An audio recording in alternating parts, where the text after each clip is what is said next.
Hey y'all, good evening, good afternoon, good morning, wherever you are when you see this video. Thank you for joining me, Dorothea, on Through an Orthodox Christian Lens. As you read the video title, it's going to be interesting what I'm going to share with you. Basically updates on things, stories out of the Ukraine and all that, but important things once again. So let's start with the story I need to go into. So I'm going to give you the update on the last time I talked regarding the persecutions of the Ukrainian Orthodox Church. I talked about the lay people and clergy from the jurisdictions in America that came to Washington to speak to Congresswoman Luna, and how Congressman Joe Wilson was extremely rude and saying, well, he was parroting what he had heard, I think, from the Arhans, as they say, the Arhans of the EP. And I'm just going to give you some more information on that since that happened, what's happening now. Let me go to that. Battle for UOC's Truth in America. And Allies, Opponents, and the Growing Clash. That came out yesterday, the 24th. And they give you kind of a summary of what happened here. Meetings held by Orthodox clergy in the United States with members of Congress about the persecution of the UOC have caused a sharp backlash from lobbyists aligned with Zelensky and the OCU. What exactly is happening? Why does it matter? So, the unfolding confrontation in the United States between defenders of the UOC and their opponents resembles a gripping detective narrative, and considering that all this is occurring against the backdrop of profound geopolitical shifts, the conflict takes on a global significance. And Bob Amsterdam, who's the lawyer for the UOC, the Ukrainian Orthodox Church, he's saying people in Ukraine are desperate for peace, of course, which would make sense.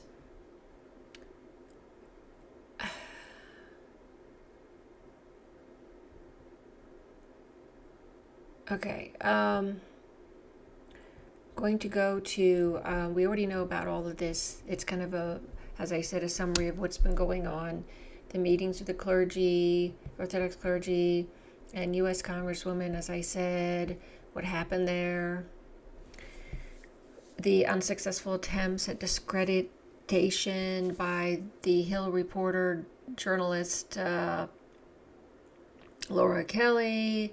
As you recall, she had claimed that the Orthodox clergy were lobbyists and clergy linked to the Russian Orthodox Church running an advocacy campaign. Joe, as I already said, the Congressman Joe Wilson, what he said on that. And then the arguments over that between Congressman Beach. And so there's a few that spoke against that. And so we're going to go past all that because I had already given you the update on that. Now, I will tell you, you didn't hear this part, but Congresswoman Luna's response to Representative Joe Wilson, she had said on X, bad take, Representative Joe Wilson, I just met with a number of Orthodox Church leaders, not just Russian Orthodox, that are requesting help because the government of Ukraine is jailing Christians for preaching their faith.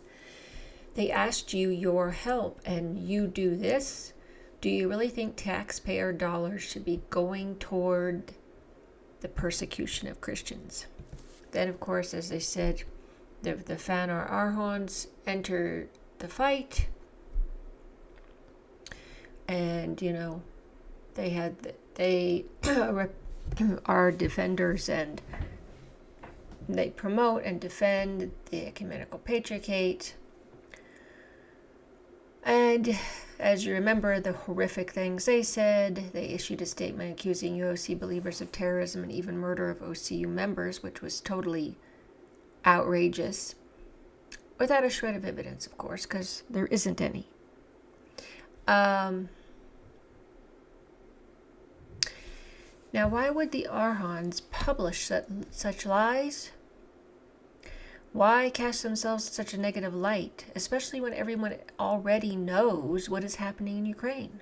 Perhaps they see the collapse of the myth of the ecumenical patriarchate's peacemaking and love in Ukraine. These outrageous and baseless accusations provoked an even stronger response from Orthodox clergy in the United States, which I had mentioned before. But I don't recall reading you this.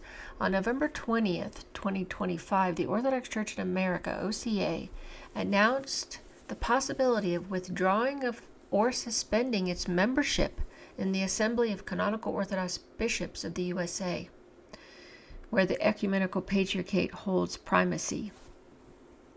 Again, more divisions. You already heard about the rebuttal from the group, the St. John of Shanghai Society group. They demanded an apology.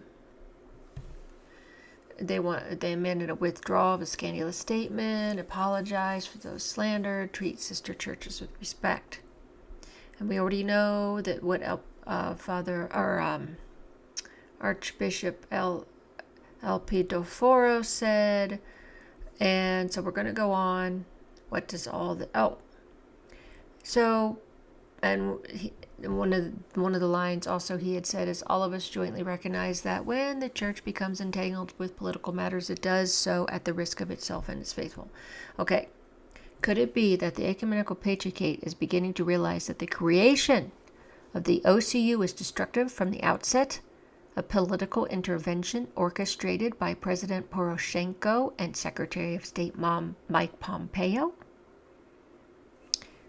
What does all of this mean? First, the truth about the persecution of the UOC and the assault on freedom of religion by the Ukrainian authorities is no longer trickling out. It is breaking through in a powerful stream that cannot be stopped by official rhetoric. More and more American politicians and officials are discovering the real situation, thank God. Second, this understanding will require action. The situation has escalated so far that it is impossible to remain neutral. One must choose, either side with the persecutors or defend the fundamental right to freedom of religion. There is hope that specific steps to protect the UOC may soon follow. Let's hope so. Third, it is increasingly clear that the ecumenical patriarchate's intervention in Ukrainian church affairs was destructive. It solved nothing and instead drove the situation into a dead end. They will be known by their fruits, just like the title of this video says. The only way forward is to convene a pan-Orthodox council, the one body with genuine authority to resolve the crisis. Fourth, the EP continues to promote a new ecclesiology of first without equals, authored by Archbishop Elpidophoros, terrific. In this logic, the Patriarchate legalized Ukrainian schismatics in 2018 and created the OCU. And in this same logic, it refuses to acknowledge the persecution of the OC because acknowledging it would require admitting that creating the OCU was a mistake, which is pretty obvious when you see the results. Following this logic, the Arhans are trying to discredit all efforts to defend the UOC. But the first without equals concept is rejected by the majority of local Orthodox churches, and Constantinople is being compelled to confront that reality. Let's hope so. Fifth, the United States is currently witnessing a mass movement of young people into Orthodoxy. They are seeking Christ, but if they instead encounter endless infighting among Orthodox over who is first and which throne is more ancient, the result may be a mass exodus from Orthodoxy. So that's the update on what happened the other day and what's going on with that. I have two other little stories to share with you and then a wrap up of what all this means to me. Okay, so we're gonna remind us, okay, about what St. Lawrence said. And by the way, he was born in 1868 and reposed in 1950. So St. Lawrence of Chernigov, remember, he had said this about what was going to happen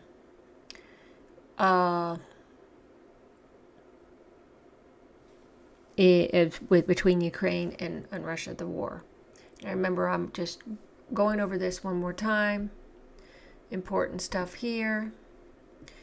When a little freedom appears, when the churches and monasteries are being opened and restored, then all false teaching will come out, and the demons and secret atheists, names a bunch of different people, Catholics, Inuits, Ukrainians, self-ordained, that's the schismatics, and others, and will fiercely take up arms against the Orthodox Russian Church, its unity and its conciliar nature, which we are seeing. Its unity. Okay, remember the unity between the Ukrainian Orthodox Church and the Russian Orthodox Church. And its conciliar nature. So that could extend to actually the other Orthodox churches in those areas, such as the ones in Estonia and Latvia. There's a lot of churches in that area that they've been trying to disconnect and cut ties and communion. Their governments have been doing that, okay? Let's see. A godless authority will support these heretics, and we know who that godless authority is. At least in my opinion, it's the Zelensky and his administration. And therefore, they will take churches away from the Orthodox and slaughter the faithful. Then the Metropolitan of Kiev, not worthy of the name, that would be Demenko, that the schismatic, together with his like-minded hierarchs and priests, will strongly shake the Russian Church. The whole world will be amazed at his lawlessness and will be frightened. Yes, the lawlessness has been terrible. He himself will go off into eternal perdition like Judas. Whew. But all these slanders of the evil one and false teachings will disappear in Russia, and there will be one Orthodox Russian Church. And then remember what the monks said out of the Donetsk People's Republic. So this was said in 2014. While he was minister, this Igor Strelkov, okay, he says that the monks at this monastery approached him bearing this prophecy.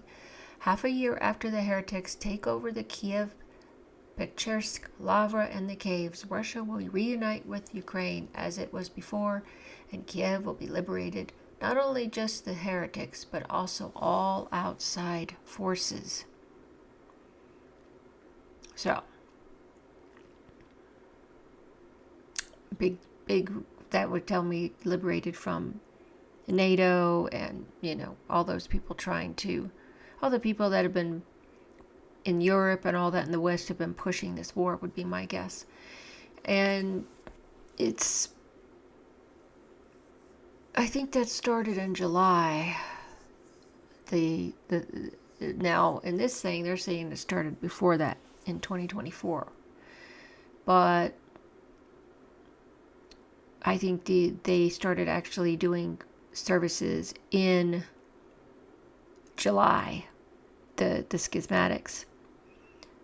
So, we're getting really close, I think, God willing. But I just wanted to remind you of what this was said, because this godless stuff going on. Let me give you what I read. OCU journalist, Metropolitan Arseny. Remember him? He's the one that's he actually was standing for in court today to find out what they're going to do with him.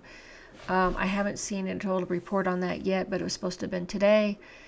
And he was the one that had his blood pressure was dangerously high, and they wouldn't allow him to stay in the hospital. They kept forcing him into court, and bogus charges on him and everything. So that's who they're talking about here. And this OCU, which is Schismatic Church journalist Metropolitan Arseny's guilt before Ukraine is colossal. Sure it is. Good grief. There he is there's the EP with the Schismatic. Domenko. Yaroslava Mashenko stated that there are examples of dozens of wonderful transitions into the OCU. Yeah, sure. So she's speaking at a media center Ukraine event titled Unholy War, How the Moscow Patriarchate Supports Kremlin Agents in Ukraine. Oh my gosh. Supports Kremlin. Again, they think it's the Soviet Union again, with the KGB infiltrating into the church and having those show churches. Actually, that's what's happening in the Ukraine. That's what's happening in Ukraine. So she's commented on the alleged guilt, quote unquote, of Metropolitan Arseny before Ukraine. According to her, she follows Russian media outlets that, among other things, cover the court proceedings involving Metropolitan Arseny of this place. It is known that Metropolitan Arseny's guilt before Ukraine is colossal. She's sarcastically referring to him as a sufferer. Well, he has been. Why did this sufferer not choose his political congenial homeland? Why didn't he choose Russia if it is so close to him? Simply because, like all of them, they want to be the material. They want to be those operators or theatrical objects of persecution. Again, she's speaking 100% propaganda, lies. Again, making this a political matter instead of the fact that the Ukrainian Church, Orthodox Church and the Russian Orthodox Church are in communion with each other. They are sister churches, and that's just the way it is. And that's how it should be. We should all be in union, in communion, our Orthodox churches. She complained about media cover conflicts at church seizures, which she insists are provoked by Moscow. So the church seizures, the OCU schismatics seizing the Ukrainian Orthodox churches is a provocation by Moscow. That doesn't even make sense. Everything is always Russia's or Moscow's fault. It's not Russia's perfect. They don't have their problems and all that, but this is total BS propaganda here. That is not what's going on. It's because of the EP that this is going on. Okay? Let's be honest. I'm not saying His All Holiness Kirill is, of Russia and Moscow is perfect. I'm not. But I'm talking about this particular issue with the UOC. And she says, well, sometimes these, she claims that the UOC fails to notice hundreds of wonderful transitions. Well, that's false. Well, sometimes these transitions are accompanied by some conflict, some tense situations. Well, it happens because in the end it is provoked by Moscow again. It's provoked by Moscow. And is she saying it's provoked by Moscow because after 8 years of bombing the Russian-speaking Ukrainians in the Donbass and Lugansk area had lost like 14,000 people over 8 years, because eventually then the soldiers had to go in and try to take those, protect those areas after they gave them freedom. Okay, look, this is how she's probably thinking. Who knows? And this is blown out of proportion in every moment where there is even the slightest conflict, really. So I guess all those videos and pictures are just made up. I've been following this for 2 years, at least intensely, the past nearly, about a year and a half, 2 years. And it's exactly what's been shown. At the same time, she insisted that the OCU is ready to treat UOC believers with love, quote unquote, but only on the condition that the dialogue is productive, quote unquote, and the state completes the process of liquidating the church. Oh yes, we're gonna treat them with love, but then we're gonna liquidate their churches. And then earlier she had said, the world would certainly be better and safer without UOC parishioners. So she wants them gone anyway. So this is a lie. Oh, we want to treat them with these believers with love. Really? But at the same time, you want them banished and ethnically cleansed, or whatever you want to call it, erased from Ukraine, the canonical church. This is demonic. And speaking of demonic, this was just, when I was reading this, all I did was grimace through reading this whole article. But I'm going to share it because it's outrageous and demonic. Satanists thanks Zelensky for ritual with pentagram at Lavra walls. Good Lord. Hold on. My cat was making noise. Satanist Bohdan Oroshenko stated that it was under Zelensky that he had the opportunity to perform a ritual with pentagrams near the walls of the Kyiv-Pechersk Lavra. Oh, good grief. He says, who calls himself Maj Belil, published or is it Maggie? I don't know. Maggie Belil published a video where he thanks President Volodymyr Zelensky. Now here, he's Volodymyr. Other times I read it, he's Vladimir. But I think it's Volodymyr. Thanks President Volodymyr Zelensky for the opportunity to perform a satanic ritual near the Kyiv-Pechersk Lavra. According to him, only under the current government was he able to move unhindered past the holy sites with a coffin and pentagrams. He emphasized that Zelensky dealt with the Moscow Patriarchate and Vadim Novitsky, whom Maggie Belil called his personal enemies.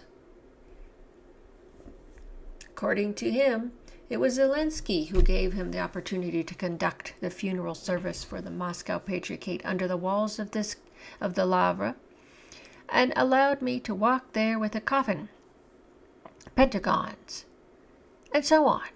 I really had the opportunity to deal with the Moscow Patriarchate. It's precisely under President Zelensky. He keeps emphasizing this. I mean, it almost sounds like freaking propaganda. Oh, yes, it was because of Zelensky I was able to bring in my Satanistic worship right near the holy caves. And it's so I could deal with the Moscow Patriarchate. Well, of course, that's just making the Moscow Patriarchate look much better, isn't it? Some people don't like the Moscow Patriarchate, but if you got Satanists against it, yeah. Okay, that's all I'll say on that. The only one who could allow me a lot was only President Zelensky. Good grief. He emphasized that he does not need money from Zelensky. Why would he be asking for money?